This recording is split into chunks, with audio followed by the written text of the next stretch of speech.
If you're listening on podcast, be sure to tune into Wild and Weird West Virginia for additional content on our YouTube channel.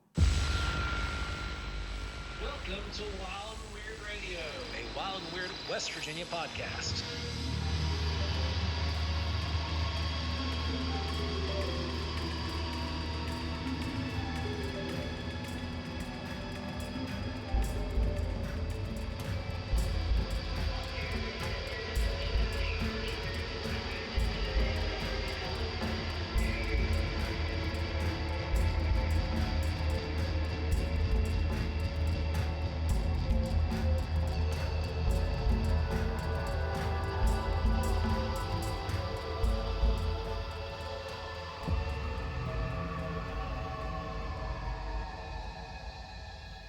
On this episode of Wild and Weird Radio.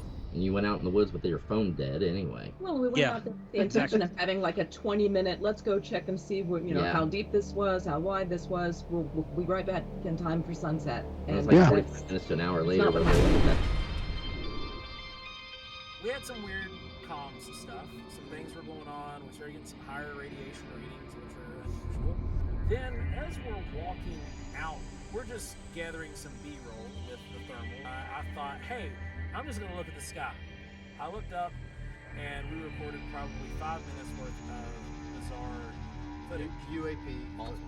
That there were multiples of them. Aircraft don't fly like that, nor do they fly splitting off from each other and going in J-curves and Z's and everything else. I don't know anything that behaves that way. Welcome back to Wild and Weird Radio, everybody. Thanks for joining us. And once again, if you're listening to us on audio only, make sure you check out the video versions of these podcasts because we do have, video. And you can see all kinds of things added into the show.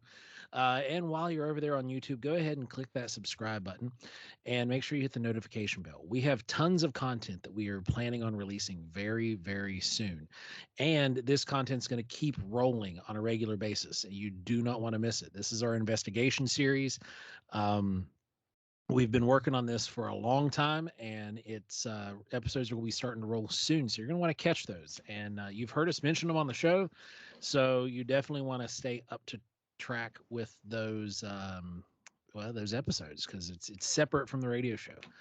And you'll hear us reference them, but the only way you're going to be able to catch those is strictly on YouTube. You have to, and it's free. And it's free.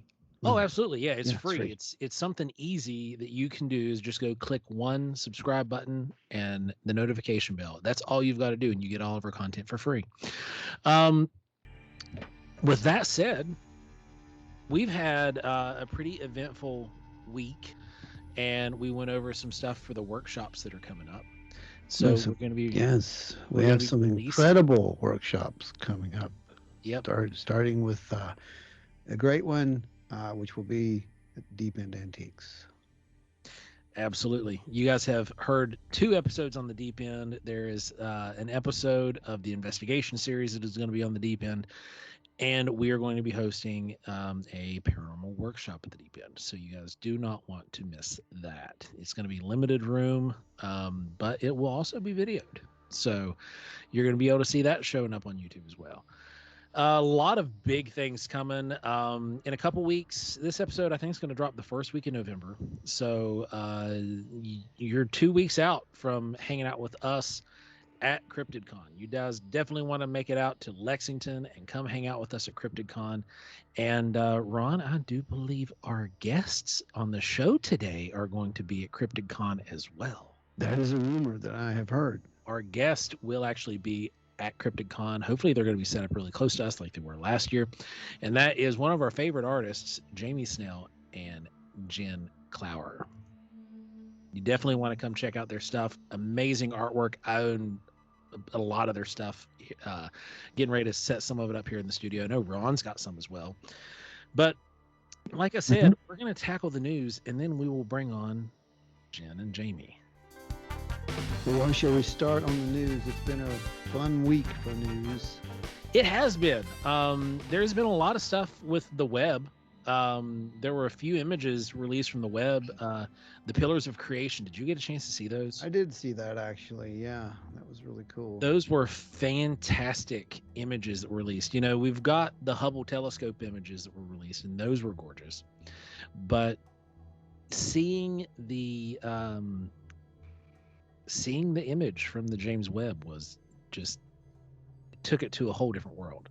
Well, the Webb, you know, I mean, you know, this thing's pretty much the best telescope we've ever built. So, yeah, you know, I mean, it looks like sci-fi. I mean, this looks like, you know, CG art. It's not. It's real, which is just amazing. It's beautiful. Yeah, we get to see a lot of web images. One of the neat things about the web, as you said, was another article in which it basically stated that, you know, they're going to use the web to watch the next interstellar object should it right to our that was the big announcement that came out 2 days ago. Yeah, and I mean, why not? That's kind of what this thing was for. It was to seek out new life. Because the way this thing operates, if I'm not mistaken, it should even be able to, once it finds it and calculates the trajectory, it should almost be able to track it backwards, correct? Yeah. Well, we kind of can do that now, so this thing could definitely do that. I mean, I don't know the logistics of it. We'd have to have Dave on here to talk, you know, satellites and whatnot with us. But, you know, I don't want to embarrass ourselves, but it's pretty amazing. It's an amazing machine, nonetheless. There was an article that was shared by Curiosmos, and I believe I didn't post it over on the page just because it was kind of wild, but I did send it to you, and it said that some physicists are estimating that we could have a quintillion UFOs possibly populating our solar system. Yeah, that's by Abby, actually, Loeb and a partner of his. They conducted some research, and those are crude estimates. It could actually be higher. And when they're saying what they're getting at, basically, is saying that there's a possibility that these interstellar objects, some of these things may actually be ET in origin or ancient ET technologies in origin. Yeah, real ancient alien stuff. Which is well, in the not so ancient alien world, we are launching our NASA team that has been assembled for UFO research. 16 researchers have been named, and they're going to. It was mentioned at the hearing for Congress earlier this year that they were putting together a team, and it has been put together. The names have been released. And there's an article it's by NPR, and you guys can go check it out there and read the full article. It's a really short article, easy to get through, but it's going to be really interesting to start seeing how they track this phenomena from their perspective, because we've witnessed and we've known for decades how the federal government has treated it, so we can expect a similar behavior. It would be my guess. Yeah, we're supposed to get some more, I guess, big breaking news on this within the next couple of weeks. So literally by the time you guys hear this, I'm sure something major in the UFO front will have occurred. You know, are they going to cover it up, or are they going to, you know, give us another little piece of the puzzle? My guess is we're going to get another little piece of the puzzle. Yep. Just enough to keep us interested.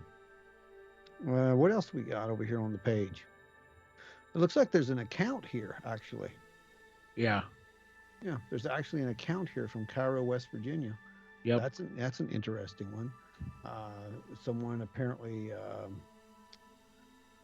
let's see, last week said he was in Cairo, West Virginia, where he lives.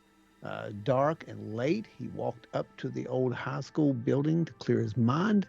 This abandoned building is one hill kind of overlooking Cairo. Said all of a sudden a big helicopter, the biggest helicopter he had ever seen, came and hovered over the top of this old building. It kind of sounds like a Chinook, doesn't it? Yeah, doesn't it though? Because he says that this thing was just massive. I mean, but I don't know. I mean, that's kind of weird for a Chinook to be out there I would think, at this old. What's it doing? Right. I mean, I do know that they use Chinooks for logging industry, right? They do, and there's And like also telephone poles, like high voltage power they lines and stuff. Don't they use them for that? they use them. It's a modified Chinook. It doesn't look Yeah. like a traditional Chinook, Right. but Right. um, we do have a marine installation over in Virginia that does fly Chinooks, and they do typically land at the 130th in Charleston, or they land up in Martinsburg, West Virginia, at the other guard unit. So it's not outside of the realm of possibility that it could have been a training either. Could yeah. Because Yeah. we do on occasion have Chinook fly overhead here, where over at the house.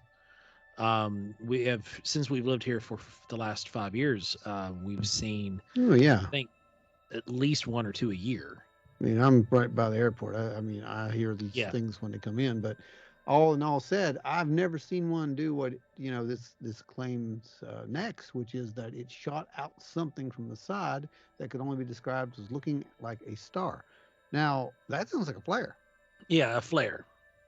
So was this And some kind of a training exercise? I mean, well, it that's could have what been I an get out of it. individual shooting the flare out, because the Chinook sides open up completely, Good point. and it could have been just an individual dropping a flare or Mhm. shooting a flare, and then because there are training exercises that essentially, I know with the 130th and the way we did them with the C-130s is that they were timed, and they had to be over, because they were at a time they were they weren't a tactical unit back then. They were a cargo unit, transportation. So their drills would have spotlights setting up on top of the mountain, and they had a certain time that they had to be over top of that mountain. The spotlight would come on, and if they didn't fly through the spotlight within a 10-second window, they had to repeat the drill. Yeah, makes a point. It's So, checkpoint. It's a checkpoint kind of just thing. a checkpoint. Yeah, And, makes sense to me. with So, flare drops, either Chinooks way. are generally transporting people. Yeah, well, either way, I mean, if anybody out in that area saw anything, get a hold of us and let us know, because that would be really cool to let these people know what they may have seen, right? Yeah. What there was another interesting thing, and that was from CNN, and that was the microbes may have survived for millions of years beneath the Martian surface. And Yeah. let's talk about this for just a very short time. It kind of goes along with what we had said in our Faces of Disclosure episode, that They would find microbial life on first. Mars. Yeah, it's all kind of going by the numbers at this point, is what it seems to me. So, and it'll just get bigger. Yeah, we're going to keep watching that, but that is one of the things that we called out. What's been almost 2 years now, right? 2 years ago, yeah. Yeah, 2 years ago. That would be one of the major things that would happen first, would be a microbial revelation. Wouldn't be this major life form. It would be a microbial thing, or it would be very distant, so as not to raise the panic flare buttons and whatnot too much. Anyway, I think that's pretty much it for the news. Let's go ahead and close the news desk and get our guests on here. Sounds good to me. All right, everybody. We have got our guests with us, Jen Clower and Jamie Snell. How are you guys doing? Good. How are you? Good. We're excited to have you guys on. You all were with us at Wild and Weird Con, but more importantly, you guys were with us when we captured the footage. We had Danner on last week, and he talked about from his perspective. So we definitely want to go over that with you guys. Mm-hmm. But more importantly than this encounter, Jamie is a witness of one of the most historic UFO encounters in history, and that would be the Phoenix Lights. Correct. So we want to get your perspective from the Phoenix Lights as well, my friend. I mean, it's nothing really exciting. Exciting wasn't in the heart of it and all, but I lived in northern Glendale, on the 101 area, a little southeast of Luke Air Force Base. So we had a lot of a lot of planes and jets flying over. Oh yeah, all the tons of air time. traffic, especially And with they did a lot of uniform type stuff up in the desert north of Phoenix, so they used to do flybys all the time.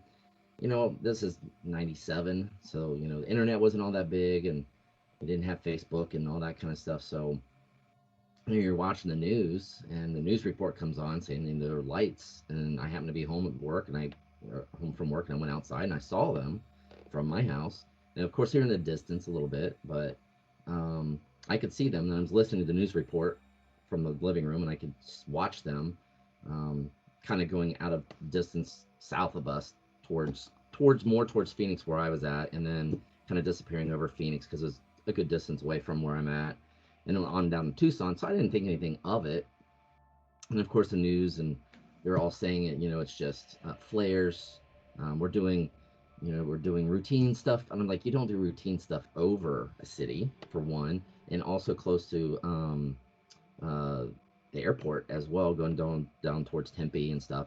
And it flew right over top of Phoenix, and I think it went from Flagstaff, which is like a couple hours north of us, when flew all the way down to Tucson in the same formation, never dropping altitude.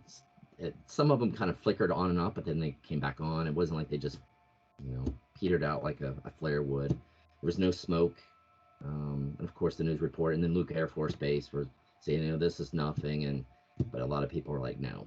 And then it kind of disappeared. You really didn't hear too much until the internet started popping up more, and the conspiracy theorists, and then you see some documentaries on Discovery Channel and all that kind of stuff about it. I'm like, hey, I actually witnessed that.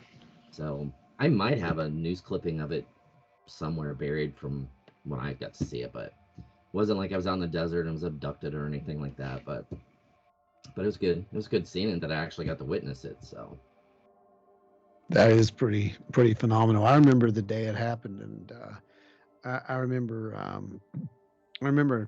turning on CNN, and it was all over CNN, and they were interviewing the witnesses, and you started to see right away that there was two separate incidents. mm-hmm. They had these people who were describing this thing that was as big as a city that it was was blotting huge. out, blotting out the stars. I mean, Mm-hmm. and then you have the 10 o'clock or so incident that came in later, and this is the one that they attributed to the flares. Yeah. And said that eventually the whole thing was all flares. It was it was a project called a Snowbird or something like that. It was A10s, guys. It was just A10s that you saw. Yeah, and the thing about an A10, they weren't A10s. They weren't A10s. I know this, and you know that. The thing about an A10 that some people who might not A, been in the Air Force, B, lived around an Air Force base that had A10s, or you're just not a plane junkie. Tell us what an A10 is, Joe. I mean, I know what it is, but there's some people listening right now who. Well, the A10 is affectionately called the A10 Warthog. Mm-hmm. And it is because, and it's also referred to as us in the Air Force, we called it BERT, because it flies over the desert at the speed of smell. This is the slowest aircraft in the arsenal. And it is really loud. You can hear it coming from forever away. And the reason they call it a BERT is because it is an attack aircraft. And when it fires off its rounds, it's BERT. Right. And then reload.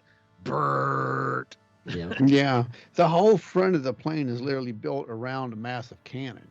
Yeah. A massive Gatling gun is what it is, right?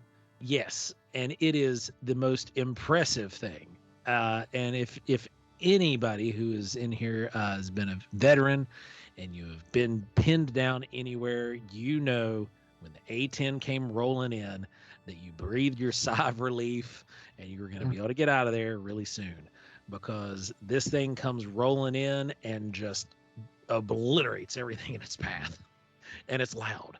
You can hear it coming, and it's loud and roaring, and there's no way that it was the Phoenix Lights. Everyone would have heard it. Yeah, you didn't hear anything, right? Yeah. And in between the triangle pattern that they were, it blocked the space in between them was dark as the sky, but then it blocked out the stars behind it. Yeah. So, and again, what you're seeing with any type of plane, they usually have some sort of flashing light, red or something like that. These were just solid, like white lights, and they were in a V formation the whole way from. And like, you would have heard one oh yeah, A-10. we had A-10s fly over us all the time doing Right. scenes and stuff in the desert. So This we would had have them all the been time. a dozen. Yeah. It would have been. The official report for the Project Snowbird or Operation Snowbird, 10 A-10s, I believe, is 10. what they were So going to use. you would have definitely heard 10. Or no, I'm sorry, not Would've 10, been 5 Five. A-10s. I messed up. You'll Yeah, still, five. you would have heard one. You heard one, so you can would have imagine heard what one. five would sound Five, you like. would have been like, oh my God, go away. Yeah. Yeah. I mean, it's a fascinating thing. It really is. And you said how it just kind of disappeared, Jamie. Yeah. And it really disappeared after the governor pulled that little stunt, Yep. that holds the Yeah. press conference a few days later, and Yep. later says, well, he had to do that because it was just too much, too much. They were everywhere. There was so There was much like pressure on reporters. him. Yeah. Reporters were everywhere, and it was just, he had to do something. And later he says, well, yeah, I saw it. I knew that it wasn't aircraft. Yeah. So what it was is kind of hard to say, but it kind of proves, I don't know, man. It kind of proves what we've already said. There's something there. Yeah. I mean, we The don't know what universe, these there's things too are. much out there. There's too much out there for just us to be the only one out there. So Speaking of just too many of us and too many people, too many things, we've known you for what, about 4 or 5 years now? 5 years, something like that. 5 years, something like that. Yeah. And we met through Mothman Festival, Hmm. and through the whole art and vendor crowd, Right. because we've been vendors for years. So have you, and you've been like everywhere though. They're everywhere, but yeah. You've guys, if you don't know who Jamie is here, Jamie has done stuff for LucasArts. He's done stuff for just LucasArts. Let's just say he's done stuff for LucasArts. That's like really all you have the to say. crowning It's jewel good. right there for all nerddom. Boy, I have myself. And he's done a lot of art for the 501st, for the Ghostbusters too, as well, right? Correct. And he is just outstanding artist. And then when I thought that I couldn't love anybody else's work more, Jamie introduced us to Jen. And her artwork is just astounding. Oh yeah. Totally separate styles too. So It really Yeah. is. And it's great work. It's phenomenal. Like I said, I've got pieces from both of them now. And I can't wait to get them up here. I'm waiting to actually get them framed is what I'm doing. I'm getting them framed up and putting them up in here in the studio. But while you could take the foot imprints down and put them right there. yeah, well, I've actually got a space right here. They're right there. The Okay. Flatwoods Monster is actually going to go there, Okay. All right. and the Raven is going to go up here. Oh, cool. And but anywho, the you guys were with us at Wild and Weird Con, Yes. and you're actually, the thing about it with you guys is you're artists just like we are, but you're also interested in this phenomena. I'm not just a poser. Right. Yeah.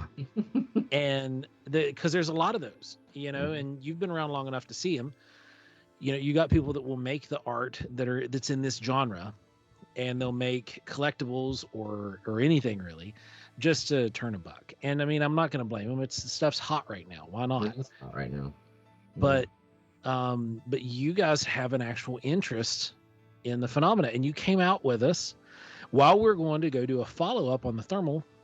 Well, it It was was by good. accident. We were going to go to dinner, and you yelled at us in the parking That's lot. right. That's We right. did. You did. You're right. Yes. I did grab you guys. And so then we went out, we did the everybody who's listening, you've already heard this little snippet. We went out, we looked around, we found the location, got some markings. Jamie was there. Jamie actually saw the cast that we went back and cast that footprint.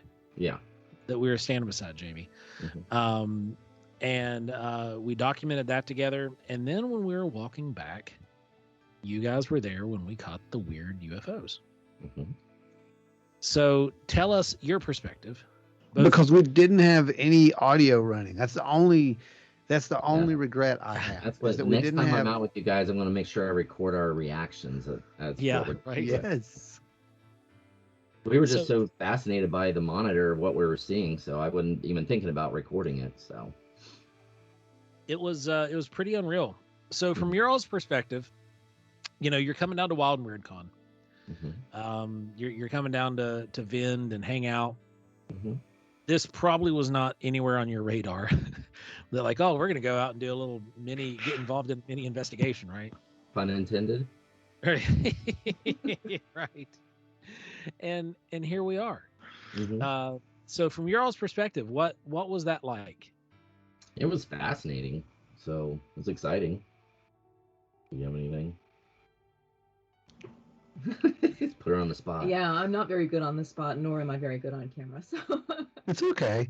I do remember when we were back up in the woods, and you did seem a little concerned at times with some of the things that were going on up there. And I always tell people, always pay attention to you, because that's your best indicator. You can have thousands and thousands of dollars worth of these sensors and equipment, guys, but when you feel something inside of you that's saying something, you always go with that, And that's why I was down there. I was telling Danner at the time, I was like, man, if you feel anything weird, let me know, you know. And I know that at one point mentioned something about a static or a weird feeling, and I'm like, I'll note that, because that is important anytime that you do feel those kind of things. Yeah. We were kind of like on that path. We were kind of like separated out in four parts. You Hmm. and Dana were taking measurements and looking. Joe was kind of in the ravine a little bit. I was watching Joe to make sure he didn't slide and fall Which because, happened the very next time we went out there. well, it was starting to get dark. yeah. I physically was starting to lose sight of him Yeah. in the dark, and then the comm started acting up, and you, Marie, were kind of in the middle, Well, relaying messages back and forth because we Maria, I couldn't. think, was behind over with Ron and Well, Danner, and I was standing midway between both of you because I was trying to. I use the phrase echolocate, but that's not really what I was doing. I was just trying to get an audio on both sides to see if I was hearing anything on Jamie's end, and if Joe was in trouble trying to get back up from that ravine, or if you guys yeah, were having reactions on this end. So I kind of just stood in mid ground. Didn't really notice anything, but We had a great relay going on. I mean, that was the whole It worked thing. great. were acting up. So I yeah. could hear Yeah. you guys talking, you and Danner, but I couldn't hear it through Joe's comm. And then I could hear Joe's comm beeping like it's coming through, but nothing's. I can't hear you guys through that side. But the ridge, because it went up behind me off that thing, I was hearing rustling up there. And I mean, it could have been a squirrel or something, but it was a little bit bigger than that kind of rustling. So I was watching behind me as well, as also was trying to watch Joe to make sure I didn't lose sight of him. If he didn't get abducted or he just fell down the ravine even farther. So Fell down a ravine that we had to. Bear as well. I yeah, was like, the Yeah. night creatures are starting to come out, and I it thought, was Yeah, starting. anything because could this was happen out here dusk. because we were It was losing light. dusk.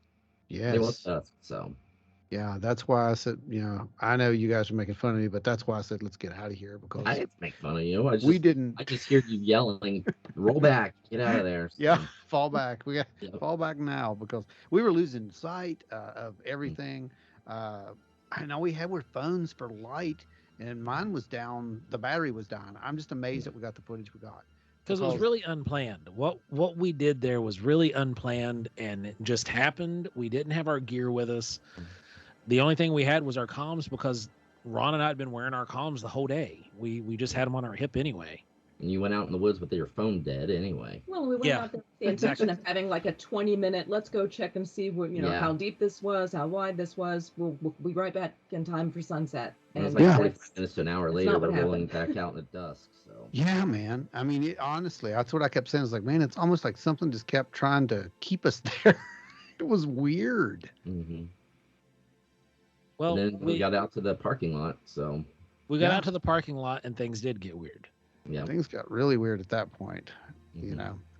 And I remember before that we did get that weird spike, which was just so strange as we were walking back out there, and it goes to 40.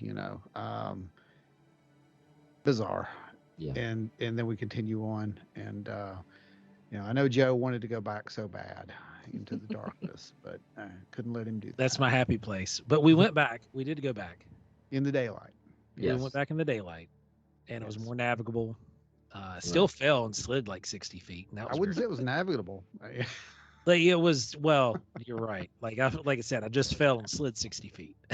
Yeah, it definitely was not navigable. Um, But those UFOs, guys, I mean, that's what we have to call them because that's what Yeah. they are. Yeah. I mean, They're have you? unidentified. We don't know what they were, so. Yeah, exactly. I mean, we have tried and tried to get people to ID these things. Everything Yeah. from birds to this to that. Nothing moves the way that we saw these things moving. I know that sounds silly, but the only time I think of that, because we didn't see the shape of them besides being a circle or a dot, but the way they moved, it reminded me like the Flight of the Navigator, that old movie. Yes. It's Yes. just also, whatever shape it would be, and it had no, it's almost like a hovering type thing, but it had projection whichever way they wanted to go, up, down, sideways, It zigzag, really did. Mm-hmm. Yeah. hook off if it wanted to. So Yeah. Well, the fact that there were multiples of them. I mean, commercial aircraft don't fly like that, nor do they fly splitting off from each other and going in J curves. And G's and everything else. I don't know anything that behaves that way. Not even a bug, Oh. which we did try to video We that. tried to Or find did. bugs.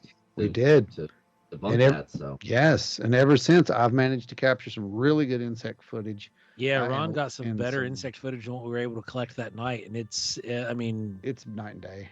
yeah, it's night very and day. dull, and it doesn't give off that heat signature or that pattern of flights. I mean, plus these were up in the clouds and higher than the clouds. So Yeah. And we proved that as well. I've actually Go let ahead. Jamie see some of the footage. that Oh, we've been nice. catching. Yeah, because Yeah. these guys are pretty much members of the collective at this point. right. They just don't have their sticker yet, so we have to get They them will. one. I get a Yeah. badge. You do. I get a badge.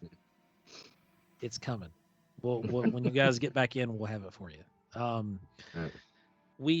Speaking of that, we've talked to Jamie and Jen, and they will be coming in and doing some work with us in the future, and we can't wait to do that. We can't wait to get out in the field with those guys because they're just phenomenal people. And if you watch the video when this drops, you're going to see Jamie actually out there doing stuff. Like he's standing there with the phone documenting stuff, and no one told him to do this. Yep, he just starts doing it. That's It was great. That's how you do it, man. Because I'm in the last video of you guys doing that. So yeah. So prior to this little impromptu rendezvous, had you guys been out doing anything like that before? No. No, not really. So that was the first time for you guys. Yep. Oh, that's It's also awesome. my first podcast. Oh, What? Same. really? Nope, no one's ever had me on for I anything. figured so. you would have been on one of those Star Wars podcasts before this. I've had people interview me, like at a convention, like at a comic Sure. book convention, that interview me, and I might show up on their YouTube page, part of their document, but Yeah. not a podcast or anything like that. No. Oh, Oh, wow.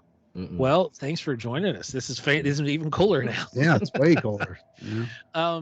So what I want to do now is with both of you guys, because we got plenty of time still yet.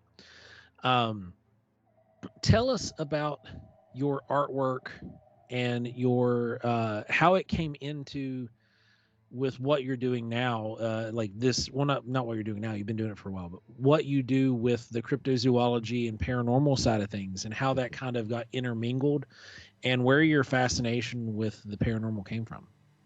I mean, I've always been fascinated. I mean, of course, I saw the Phoenix Lights back in the 90s, Sure. 97. I've always been fascinated with In Search of and Leonard Nimoy and all that kind of stuff.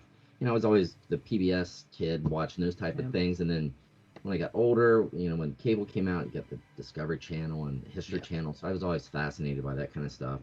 Love watching paranormal and ghost type movies more than slasher type films and stuff. That's always been my fascination. I've seen some ghosts in my day, and of course they've been tried to people say like, oh, it's just headlights. I'm like, no, it's full apparition. So Talk more. It was years ago. I've seen. Well, my dad's always said at our old home, my childhood home was built in 1900. And there's a coal chute, so he said there's always stuff down there.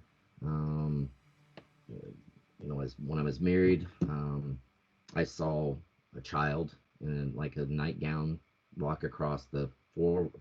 There's nobody there besides my family, and I don't. This girl's not my daughter, so. And I don't know her name, just came to me, it was like Miranda, and they're like, oh, it's just headlights bouncing off the living room window. And I'm like, no, this was a body. But so I've always believed in that kind of stuff, and it's just been fascinated from it ever since. And of course, I'm into sci-fi and UFOs and everything else, and worked for Lucasfilms and worked for Transformers and Godzilla. Of course, so I like monsters and sci-fi type stuff. So that's just I've always wanted to draw, and here we are. And that is absolutely awesome. Jen, have you anything fascinating Well, like that? like Or Jamie, I grew up on Carl Sagan and In Search of and Leonard Nimoy, and Yeah. I was always fascinated with those things. Then, of course, when cable came around and the ghost hunters got Yeah. popular, I got kind of hooked on Taps and those all types that, of yeah. shows. And I've always been more of a skeptic than Good. a believer. I'd like to come into things with an open mind, but I also like to say, that could have been A lot of headlights or that's whatever. that's a lot of entertainment for the Yes. television yes. as It well. is 100%. So I Mhm. haven't actually had, any sort of experience like Jamie has, but I've always been fascinated with it, and I'm curious, and I'm delighted that you guys asked us to be part of Yeah. that little impromptu investigation. Yep. Not even investigation; it was just a follow up. But Then it I'd turned love into an it investigation. did, Turned yeah. into Into one I'd real love to quick. see more of that kind of stuff. Just I like coming at it from sort of the science angle and trying to figure out, is this plausible? Is this something that can be explained? If not, then we can't explain what we saw. So I'm totally on board with, that's probably UAP because it's unidentified as far as I'm concerned. So I almost came on here with a aluminum foil hat. Oh, that'd have been great. I told him. Yeah, it's like, hey, That'd why be not? great.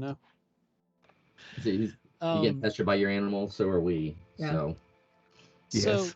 when it's obviously it's intermingled its way into your art, and you mentioned earlier, Jamie, that you were doing you've done stuff for Transformers and Lucasfilms and yep.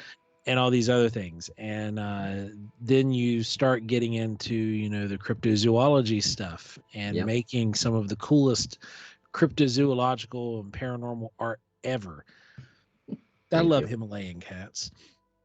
Oh Yes. gosh, yeah. She's like a pest sometimes, so she wanted to be on camera. I know how Um, that goes.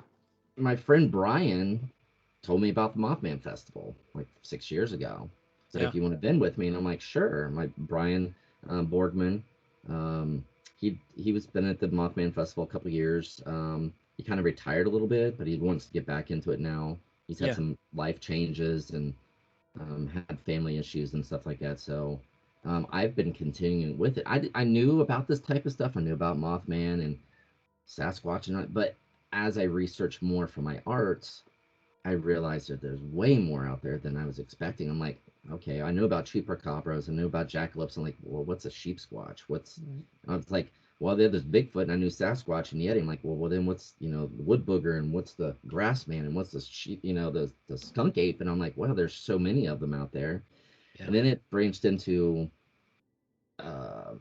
other creatures and myths and legends. And then my artwork, I kind of geared mine towards indigenous and Native American arts, along with their creatures and myths and stuff. So I've taken a different angle on some of it.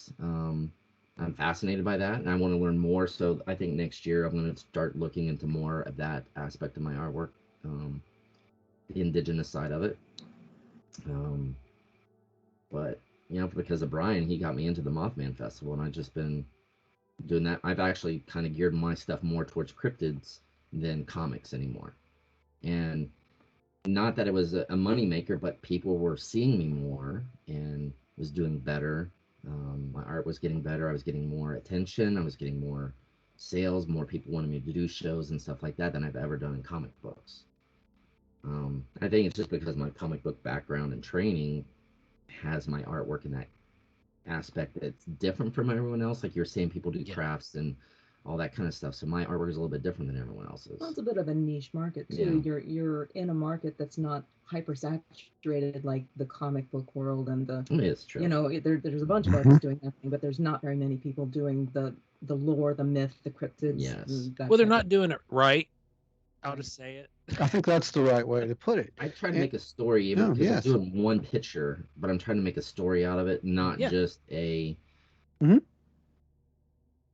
Not just an image. not just an image and just to make money off of it. Now, Mhm. some of my stuff is, I do have just the image itself, but I have a little bit of a story behind it. Or I'm actually starting to work on stuff. So, like the new Braxy Flatwoods monster, anything my you see with a goodness. circle. I Yeah. call it the portals. So that's my portals. I'm probably next year. I'm thinking about taking all those images and making them, and Jen's going to help me write it. We're going to make it into a coffee table book. Oh, So one side of the page will have her writing and about the thing, and my side of the page will be the art. So then I'm going to have her That's draw awesome. some stuff too. So as We'll soon do that as you kind of guys business. get that ready, let us know, and we will run an ad on the show for it because that I have to have it for one. So next year, I think next year I'm gonna not do, because like right now I'm in doing all these sketch cards for Marvel and Upper Deck, and it's just time consuming. And I love saying I work for Marvel and stuff, but I'm like, I want to do my own things, and I haven't been able to do my own things because I got to do these other projects. So that's one of the projects I want to work on next year. I've had several people ask me, so I'm getting help from Carly, the the Village Tarot Witch on Instagram. She's going to help me. I'm going to do a cryptid tarot card set. So she's going to help me with the tarot card part of it because I don't know anything about it. So she's going to help me with what kind of image and creature and whatever I need to do what for the it, symbols what the mean. symbols mean and all that. Because I guess there's a lot of not the other card set, not tarot. Major. Oh no, the Oracle the cards. oracle cards. There's a lot of cryptid oracle cards out there, but no tarot cards apparently. So I want to try to work on that. But that's like 80 cards. So it's like 80 images. It's a of it. lot of cards. Yeah. Yeah. It's a And lot then of there- cards. I was going to do it this year, but life got in the way. So next year I'm going to gear up for a holiday Christmas book of all the different types of creatures and myths and legends that go around with the Yes. holidays. Mari Lou, Oh this- man, all that kind of stuff. But Mari you'll- Lute is my favorite. dude, we're gonna get a Snell version of the pooping log. Yeah. Yes. You'll That's all what I'm like looking this forward stuff. to. So Brian's going to help me write that, and Jen's going to help write that and do artwork in it as well. But I have a list of 50, 60 different things. I don't even know how long that list Nieces is and at the moment. tomtes and We got to work on gnomes your and all that stuff. pronunciation. Just So, But yeah, that's one of the things I want to work on next year to have for this time next year. I love it. That's fantastic. yeah, that is just fantastic. And so, No. Jen, I have to thank Jamie, honestly, for bringing me into this world. I've always been fascinated with this, but I didn't really know anybody that was into this. Jamie and I reconnect. We went to college together 30 years ago. 30 years ago, and Oh, when wow. we reconnected in the past year, and he's kind of brought me into this whole culture that I knew I was interested in these things, but I didn't know just how broad this has gotten until Jamie started bringing me to cons and exposing me to the whole culture of it. And I've been primarily a portrait artist for years, and I'm trying to branch into, you've probably noticed, Joe, I've done a couple portraits of your favorite Sasquatch. I have What do you call him? Bender Squatch because he looks like Dr. Bendernoggle in Bigfoot form. Yeah. And that- It's a Bigfoot with a Monocle. monocle and yeah, Joe. it's great. So I've been doing cryptid portraits, but I haven't done very many of them yet. I'm still trying to build up some artwork with that. So keep looking, and hopefully I'll get some more stuff out there soon. Yeah, I've been pushing her, making her do stuff, and then I started drawing something, and then she kind of helped me, took over. So I let her finish the drawing, and I did my own drawing. So then it became the Battle of the Grafted Monster. Oh, and this was fantastic, by the It Yeah. was way. great. Probably It was a gonna do more social of media those. extravaganza. It We'll was. probably do more of those battles. Can't wait. My version, her version, and see who votes likes it best. So It's like today when you said, "Oh, you need to do the Grafton Monster," and I'm thinking, nah. well, I mean, We the other made- two things, The It's other two been done, Ron. Well, the other two images you've done How many times you've done Mothman and It's a and good point. Braxy? It's a So I'm good like, oh, point. West Virginia. So I'm like, you But could but sheep's heart. you guys nailed the Braxton, or not the Braxton. I'm sorry, the Grafton Monster. As far as I'm Grafton. concerned, Yeah. it looks better than anything that I've seen. Both of those versions. Mhm. Like I really don't. I think that's it. I really think that you pretty much pulled a, you know, See, I'd perfect. sculpted an original, like just I was doing a series last year where I was doing 30-minute sculpts, where I would sculpt something in 30 minutes and put it on a wooden mount and be like, done. And Grafton was one of them, and two people picked it up and almost bought it. The Hopkinsville Goblin sold, because they did a Hopkinsville Goblin. He sold like in the first shot, gone. Somebody walked in, I gotta get it, boom, gone. Grafton went to 2 shows with us. Somebody almost bought it at the show, and the very next person that walked up behind him, because this guy was still at our table. The very next part, like odds are he was gonna buy it before he left the table. He just laid it back down so he didn't have to carry it, because it was hefty. It was Yeah. you know, big wad of clay. It's Grafton, so yeah. Yeah. So this guy walks up, not a kid. This is a guy, a grown man, walks up, grabs it, thinking it's like a bendy toy or something, Oh, geez. and snaps off its arms. And then says, "Oh, oops," and sets it back on the table and walks away. And I'm just kind of like, I'm sitting there like, did this just happen? Yeah, yeah. And Yeah. yeah. That's Yeah, how it the was- story went. I remember it very well. That's exactly how the story Yeah. went. I would It have was- taxed you owe me like $200 or whatever it was worth. So I was just so stunned. He just did that, broke it, turned around, walked away. I didn't know what to do. I was like, because that never happened.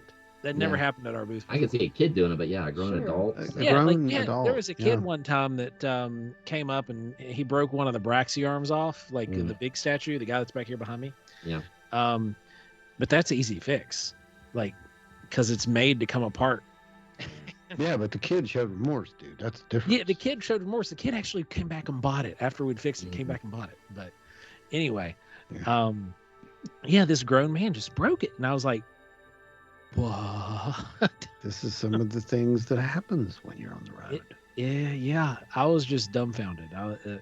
Yeah, but anyway, that happened. But your all's Grafton monsters are phenomenal. I love them. Both of them are great.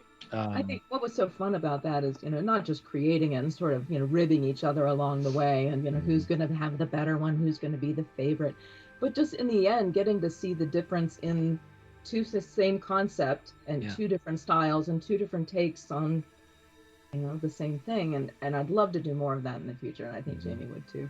We'll probably do more of it if I have can't time. wait. Hopefully, we can do something for Lexington, but you render, so it might take a little bit longer. My for you all, process is a so. little slow. Sorry. Maybe not maybe not Crypticon, but Right. next year we'll do something. Well, there's always. Are you doing Lexington Comic Con in March? I didn't do it this year. It's the first year that I didn't get invited in the 10 years that it's been there. So I was devastated that I didn't go. But then I talked to Jared, and he said he's most likely going to have me back. He's trying to get me back in. So Okay. we'll see if I come back in March. So Well, we will see you there. We're not vending. We're going to be going around doing promotions, but yeah. you could do it for that show because that's a huge show. Well, I don't know if she'll go or not for that one because my cousins are the 501st and Star Wars geeks, and they love hanging out with me at Comic Con. So they have already claimed Lexington Comic Con as theirs with me. Gotcha. So, well, she can hang out with us. Yeah. Yeah, there you go. Drop you off at West Virginia. Yeah. Absolutely. She can come hang out because, like, Ron and I are going to be running around acting crazy, and our wives are going to be there, like, oh yeah, who are these people? So she can come hang out and run around with them. So we have fun at those shows, but Yeah, they're fun. This year I think mostly all Comic Cons. I've only done one, or no, I've only done one Comic Con, and all the rest of them are all the rest of them are cryptid type shows. And I did one Star Wars show. That's the first weekend of June at the Juliet Public Library in Juliet, Illinois, outside of Chicago. They have the largest Star Wars official library events, and it's a 1-day show, and I've been set up. Oh, that thing is huge. Mhm. And I've been set up there, I think 6 years, 7 years now. I've been a guest there. But I'm also Wow. the 501st in the Rebel Legion, so I dress up for Yeah. the parade, and then I go to my table and sell my stuff and vend my artwork. It's, to us, that's like one of the dreams, right? Because you go Yeah. out there and you do what you really want to do. You're Mhm. loving it, and you're meeting so many people who absolutely they form a bond with you immediately. And Mhm. that's the funny thing, because you don't know this, but the first time I saw you was at I believe it was either Ohio Bigfoot. it was it Ohio Bigfoot, Yep. because yeah, it was Ohio Bigfoot, And he was back in that little cubby hole. mhm, Never yep, again. yep, Sorry. you're back in that little cubby hole, Never again. Yeah. and you had the Shawnee style art, Mhm. and Yep. that's what drew me to you, because that's my background, that's my people, that's how I was taught, That's, I mean, and you did it right. yeah, same here in Ohio. It's all Shawnee. I Yes, research. I don't just yes, draw just to draw. I'll spend a day or two just researching and getting images and make yeah, sure I have the markings correct. I make sure I have yep, it. I'm not putting a Navajo thing in, a Northland Woodland Indian yes, or a Native Yep. American stuff compared to an yes, Algonquin compared to, a Lakota Indian. I make sure I do it right and yes, make sure that you did. the creature or the myth is for that tribe or for that area of the United States is what I try to do. That So was my first cryptid art piece that I ever bought, yeah, thank you. And and that's I was stuck in the back. The table, I barely had any room for my You chair. had I this couldn't put tiny any of my spot. It artwork looked like up. a 4-foot table. I couldn't put any of my art backdrops up. Nothing. It was just I had a few things sitting on the table because I didn't have any art books at that time because I relied on my yeah, backdrop and I couldn't fit anything. I'm like, and they put us in that overflow outside of the pool, Yeah. so it's an indoor pool, so it was very humid and hot back there. And I'm like, And no, chlorine. Don't forget the yes, chlorine. we had the chlorine. yep. There was a microwave beside us, so a lot of people use the microwave right beside my table. So that was Oh gosh. yes. Yep. But yeah, that was I remember that very well, and I just I love the style, and when I saw Thank the you. style, I was like, this is Yep. awesome, and it was very inspiring.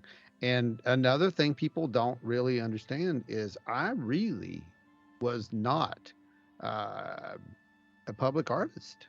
I did not really release my stuff Yeah. The until, only thing that you had really released was your 3D work. yeah, 3D Which I work. have You That was some hadn't it. on done the any wall. two-dimensional stuff. Thank you. Which I didn't know they were 3D until like 2 years later, and you told me like, Yeah, get out the app, go look at. I'm like, what? That's a 3D print? What? yeah. Yeah, Yeah. no So I idea. do 3D models. I've been doing that for, a Hmm. decade, but I never really felt comfortable actually with my art because, when I was in art class and whatnot, I was always told, "Yo, your art's just not. It's not that good. You're not an artist. This isn't for you." I'm like, okay, I that's cool. tell I tell myself that. Yeah, right. I mean, it's like I could. Yeah, Yeah, exactly. guys. And I think every artist does that, don't we? I mean, that's the whole thing. Well, I nitpick we're my our stuff worst to death. It's critics, so we all do that. We're our own Yeah. worst critics, exactly. And it really does take somebody else to look at your stuff and say, "That's I like that," to really boost you up. And well, you were the first who really did that. You yeah. were the first legitimate artist, like one of my art heroes, who Oh, actually did stop that. it. No, for real, dude. I'm not kidding. For Stop. real. So, you can take that for whatever you want, and whether that makes you feel good or not. But yes, you were definitely a major inspiration. Now look at So you. I'm just me, dude. Well, both of you, look at you. You guys got booths and selling stuff and artwork and all that stuff. Well, Sculptures. the point Joe's of got a it. sculpture coming up, right? What? Oh yeah, he's been released. We've actually I'm Yes. getting ready to ship one out this week. Has he seen the? We'll show him when we go off the air. Yeah, show him we go there. Yeah, I'll turn the lights back on and Yeah, we'll show him all the yeah, stuff that I because don't have finished yet. exactly. Yeah. So here's the thing: where we do it is the same reason that you do it, and Yeah. it is to create this family. It Mhm. is to bring all these people together because, and you know this as well as we do, this is not that big of a family. These people, you see the same people at all these shows, Yeah. literally. Yep. And it's not as big as everyone thinks it is. I mean, it looks big, it looks massive, but all of us know each other, and Yeah. that is the Even the craziest TV part of shows it. and stuff, the people on the clip Yeah, on there, that's we know them. So that's Exactly. what I was getting ready to bring up. Like even the TV personalities and everything, the investigators that you see on your TV, they're our friends, and and they know me, and they're like, "We want your artwork in my store." Or we want. I'm like, yeah, "What? Yeah. Who? What?" Yeah. So yeah. Exactly. And I don't think people realize that. The people who are just getting into this, they think that, they're going to go out and create this thing that's never been done. No, you're not. Just Mm-mm. join the family. We're here. We're all Might have it a here. different style, a little bit Yeah. differently, but you're doing the same stuff as we're doing. Yeah. yeah, So, hmm And that's wonderful. I mean, the different styles is what we're looking for, That's the thing that I've noticed over the past year that I've been doing cons with Jamie is this is not a competitive space. This no, is a very cooperative space. We're all very interested in what other people's takes yeah. on these things are and what other people's experiences are or their ideas and concepts on these things are. So I'm really enjoying that. well, with Yeah. that, and we talked about that. I come from a comic book mindset where it's all competitive. Yeah. You got to make yourself, otherwise, no one's going to see who you are. So when I came into the cryptid community, cryptid family, I had that mindset.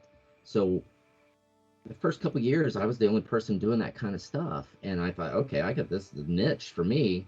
I'm gonna make it until I break it. And then all of a sudden, it started exploding. More people are coming in, Yeah. and more. I'm like, Easton, get off my lawn, or Danner. I'm like, get out of here. Yeah. But then after I realized that, I'm like, I can't have that mentality. We're all in this as a family, and now Yeah. Easton, with this, well, I don't know if we're going to get it done in time because of this Marvel card set, but Easton and I are supposed to be doing a collaboration piece for Nice.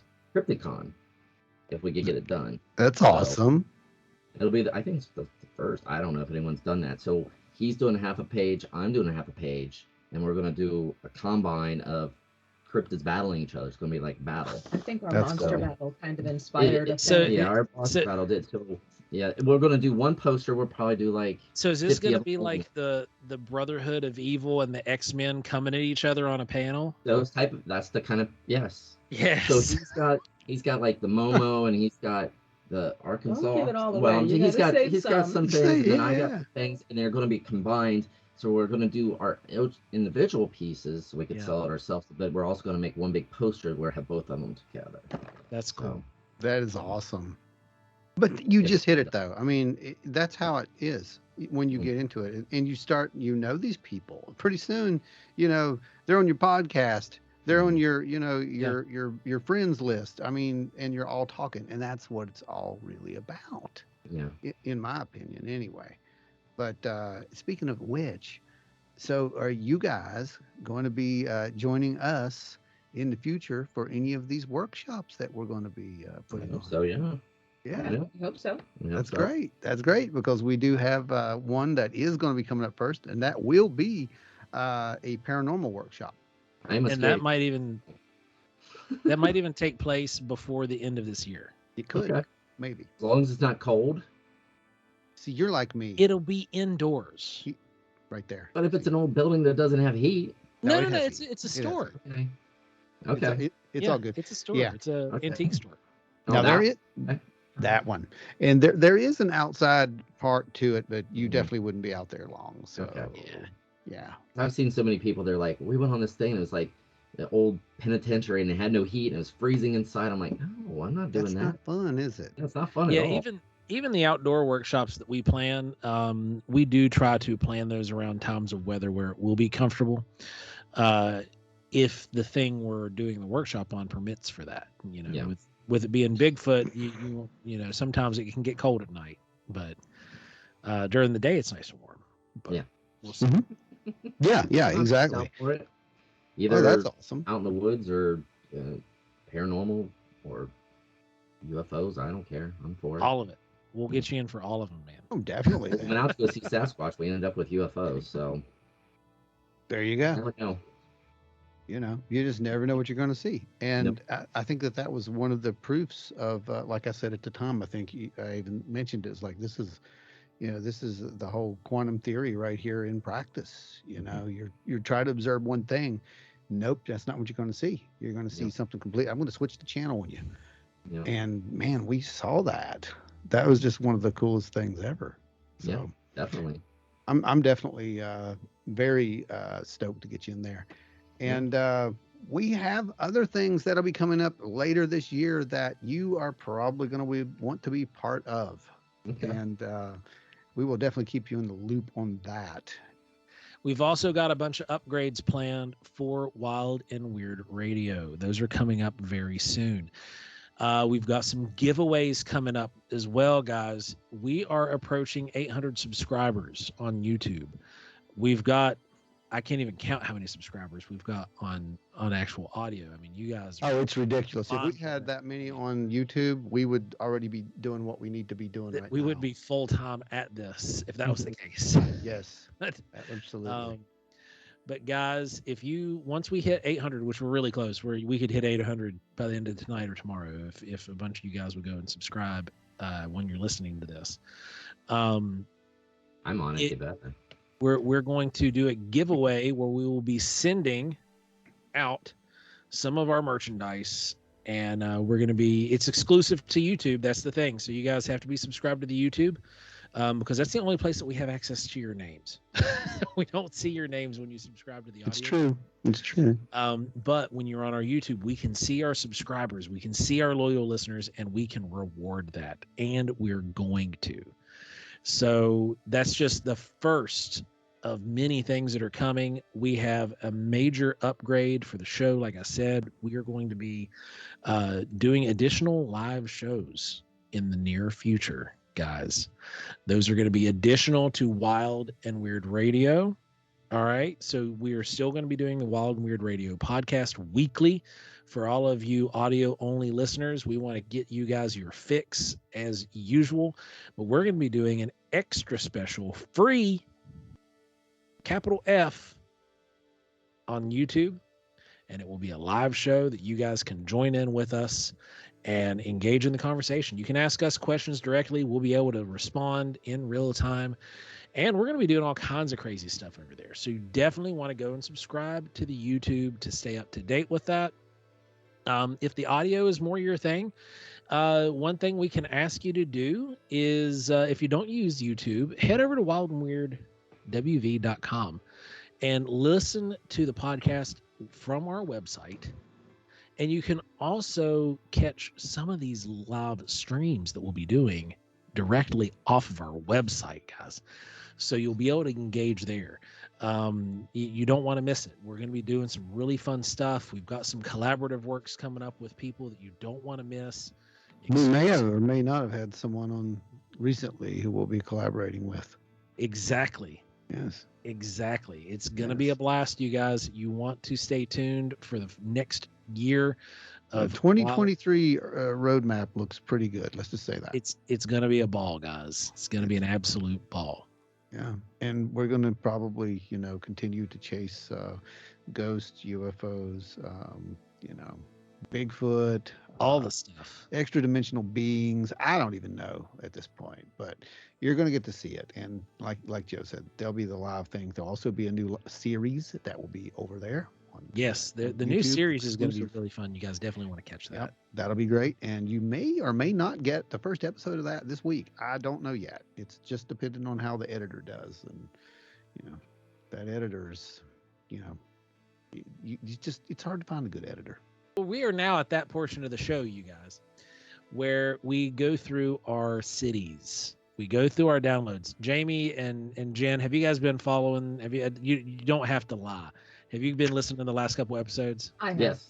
Okay. Last couple I have, yes. Jen has. I'm like, I don't listen to podcasts all that much, so. Right.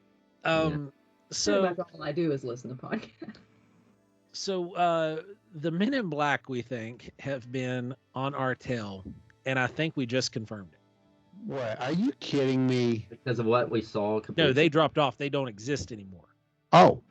They're not even in the top 20. Well, I guess that mission's over. So Washington, D.C. has been the #1 downloads on our podcast for the last almost 2 months.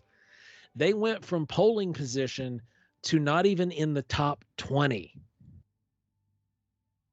Bots. Not even in the top 20, guys. They went from listening to everything all the time to nothing. Seattle, Washington. I'm more concerned now, though. Right. Yeah. We're gonna get a knock on the door. I'm really more concerned now. They're not listening because they're mobilizing. Yeah. Right. Seattle, Washington. You heard us last week. Somebody from Seattle reach out to the show. wildandweirdwv@gmail.com. If you are listening in Seattle, Washington, you guys won. You guys did it. You came out on top this week. Get a hold of us. The first person that does it. First person from Seattle, Washington that tunes in and gets a hold of us, wildandweirdwv@gmail.com. Shoot us an email. Shoot us your address. You're getting the goodie package. you took it home. Then we've got Chicago, Illinois. We've got Morgantown, West Virginia. Charleston, West Virginia is up there. Charleston, West Virginia is number 3. Hello, Charleston. There's no way that they're ever going to know.